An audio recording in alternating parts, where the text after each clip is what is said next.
থেকে আসলে যেহেতু আপনি জানেন সরকারি অনেক প্রতিষ্ঠানে ঢাকার মধ্যে কিন্তু তাণ্ডব চালিয়েছে, দুর্বৃত্তরা হামলা হয়েছে, সরকারি নথি পুড়িয়ে দিয়েছে, গাড়ি পুড়িয়ে দিয়েছে।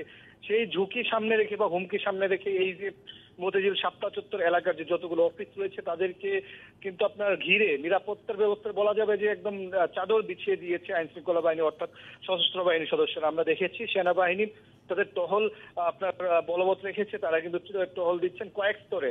আমরা মতিঝিল এলাকায় ঢুকতে গিয়ে আমরা অর্থাৎ মিডিয়া কর্মীরা আমরা 3 স্তরের নিরাপত্তার মধ্যে পড়েছি, টহলের মধ্যে পড়েছি। আমাদেরকে জিজ্ঞেস করেছেন, আমাদের পাশ দেখেছেন, তারপর কিন্তু আমাদেরকে এখানে আসার অনুমতি দিয়েছেন। শুধুমাত্র আমরা যে এরকম বিষয়টা এরকম না, এখানে রিক্সা বা সিএনজি চালিত অটো রিক্সা, ব্যক্তিগত গাড়ি যারাই বা পথচারী যারাই আসতে যাচ্ছেন তাদেরকে কিন্তু আপনার জিজ্ঞেস করা হচ্ছে যে কোন কারণে যাওয়া হচ্ছে, কারফিউ পাস রয়েছে কিনা, ইমার্জেন্সি রয়েছে কিনা।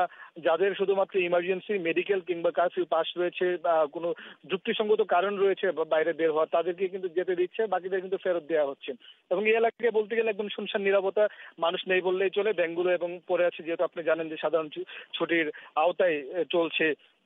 এখানে যারা সেনাবাহিনীর কর্মকর্তারা রয়েছেন বা যারা সদস্যরা রয়েছেন, আমরা তাদের সাথে কথা বলতে চেয়েছিলাম। তারা যেহেতু নিরাপত্তায় ব্যস্ত, আমাদের সাথে কথা বলেনি, কিন্তু জানিয়েছেন যে সর্বোচ্চ যে নিরাপত্তা দেওয়ার, যেহেতু এখানে ব্যাংক, বিমা, অর্থাৎ বলছিলাম যে অর্থনৈতিক যে লেনাদেনার যে সিংহভাগ প্রতিষ্ঠানে এখানে অবস্থিত, সেই জায়গা থেকে তাদের সর্বোচ্চ চেষ্টা থাকবে যেন কোনো ধরনের নাশকতাকারী, কোনো ধরনের হামলাকারী এই এলাকায় প্রবেশ না করতে পারে।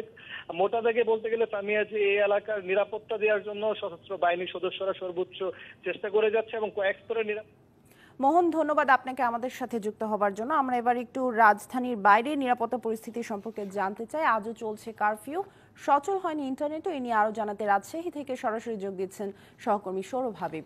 সৌরভ, নিশ্চয়ই শুনতে পাচ্ছেন আমাকে। তৃতীয় দিনের কারফিউ রাজশাহীর আইন শৃঙ্খলা পরিস্থিতি সম্পর্কে জানাবেন এবং সেই সাথে ইন্টারনেট না থাকায় নগরবাসীকে কি ধরনের ভোগান্তিতে পড়তে হচ্ছে জানাবেন।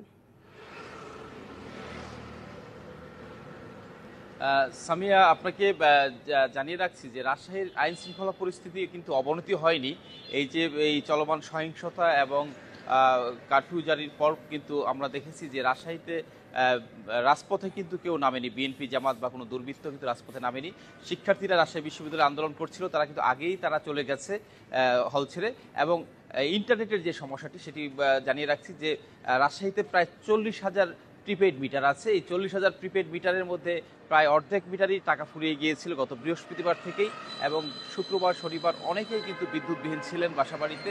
এবং এই বিদ্যুৎবিহীন থাকা অবস্থায় অনেকের ফ্রিজের মাছ মাংস নষ্ট হয়েছে, পচে গেছে, অনেক দোকানের আইসক্রিম গলে গেছে, অনেক ক্ষতিগ্রস্ত হয়েছে কিন্তু মানুষ।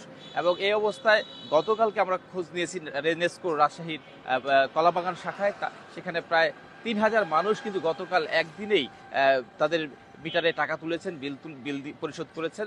এবং এই টাকা তোলার মাধ্যমে কিন্তু যে সকাল থেকে সন্ধ্যা পর্যন্ত 11টি বুথে টাকা গ্রহণ করেও মানুষের যে ভিড় সামলানো যাচ্ছিল না, এই অবস্থা কিন্তু আজকেও কিন্তু একই অবস্থা রয়েছে। এবং এই সংকট চলছে, কারণ এই ইন্টারনেট না থাকায় বিকাশ বা নগদ বা রকেট বা কোনো কিছুতেই কিন্তু টাকা তোলা যাচ্ছে না মিটারে।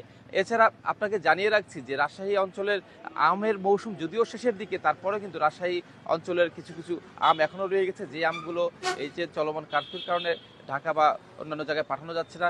একই অবস্থা হয়েছে, প্রতিদিন এখান থেকে 10 থেকে শতাধিক গাড়ি, ট্রাক মাছ কিন্তু ঢাকায় যেত, এই মাছগুলো কিন্তু যেতে পারছে না। তো সবকিছু মিলিয়ে কিন্তু একটু সংকট রয়েছে। সামিয়া। সৌরভ, ধন্যবাদ আপনাকে আমাদের সাথে যুক্ত হবার জন্য। অবিশ্বাস্য অফার, 1000 গ্রাম ফার্স্ট ওয়াশ ডিটারজেন্ট পাউডারের সাথে একটি তিব্বত 570 সাবান ফ্রি।